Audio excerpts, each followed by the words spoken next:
Question 30, generation of net ATP molecule या molecules during cellular respiration without involving mitochondria occurs during.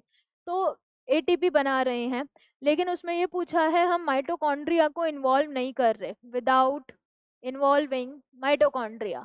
तो mitochondria को involve नहीं कर रहे हैं, तो डेफिनेटली जो रिएक्शन है वो कौन सी है, ग्लाइकोलिसिस, क्योंकि ग्लाइकोलिसिस कहाँ पर होगी, सेल के साइटोप्लाज्म में होगी। सो जो रिएक्शन जिसमें एटीपी बनाई जा रही है एंड वो माइटोकॉन्ड्रिया में नहीं हो रही है, इन्होंने यहाँ पर ग्लाइकोलिसिस नहीं दिया है।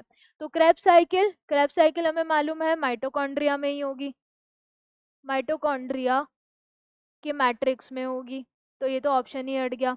देन इसके बाद इलेक्ट्रॉन ट्रांसपोर्ट चेन, ये इनर मेम्ब्रेन में होगी, inner membrane of mitochondria, inner membrane of mitochondria,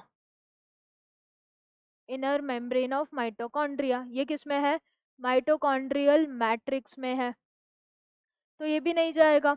then इसके बाद सबस्ट्रेट लेवल फॉस्फोराइलेशन, हाँ, सबस्ट्रेट लेवल फॉस्फोराइलेशन की अगर हम बात करें तो ये एक रिएक्शन है जो कि ग्लाइकोलिसिस में देखी जा रही है। तो अगर नेट एटीपी जनरेट हो रहा है सेल्यूलर रेस्पिरेशन में, लेकिन हमने उसमें माइटोकॉन्ड्रिया नहीं लिया है, तो हमारे पास मोर करेक्ट ऑप्शन क्या है, सबस्ट्रेट लेवल फॉस्फोराइलेशन। और ये सबस्ट्रेट लेवल फॉस्फोराइलेशन कौन सी रिएक्शन का है, ग्लाइकोलिसिस रिएक्शन का है, इस पे हमें फोकस करना है।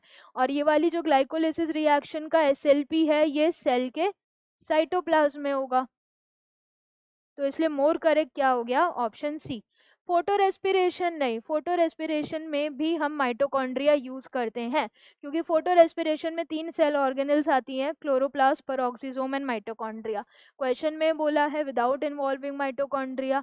एंड दूसरा, फोटो रेस्पिरेशन में एटीपी तो और खर्च हो जाती है, यहाँ पे क्या पूछा था, जनरेट होनी चाहिए, तो ये गलत हो गया। So correct answer is option C. So this was all about the DPP number 49। सबसे पहली डीपीपी थी of chapter respiration in plants. बहुत सारे क्वेश्चंस हमने सॉल्व किए, थोड़े प्रैक्टिकल सॉल्विंग बेस्ड थे, कैलकुलेशन बेस्ड थे कि ग्लाइकोलिसिस में कितनी एटीपी बन रही है, सबस्ट्रेट लेवल पे कितनी है, ऑक्सीडेटिव फॉस्फोराइलेशन में कितनी है। बाकी questions almost direct reaction based थे कि कौन सी रिएक्शन में क्या हो रहा है। तो आई होप आप लोगों को आज का सेशन बहुत अच्छे से समझ आया है। Thank you.